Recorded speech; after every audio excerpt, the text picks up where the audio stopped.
Pernahkah kita benar-benar melihat wajah lelah di balik roda ekonomi yang terus berputar? Hari ini, mari kita berhenti sejenak untuk menghargai mereka yang tak pernah berhenti. Hari ini, tanggal 1 Mei, kita memperingati Hari Buruh Internasional. Bukan sekedar tanggal merah di kalender, tapi simbol perjuangan dan penghargaan bagi setiap tenaga kerja yang menjadi tulang punggung bangsa.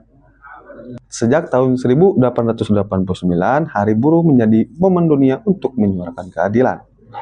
Jam kerja yang manusiawi, upah yang layak, dan lingkungan kerja yang aman.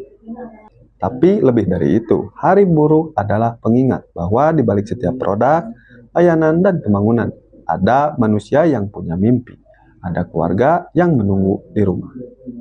Untuk setiap keringat yang jatuh, untuk setiap usaha yang tak terlihat, kami menghormati, kami menghargai. Selamat Hari Buruh, terima kasih para pekerja Indonesia.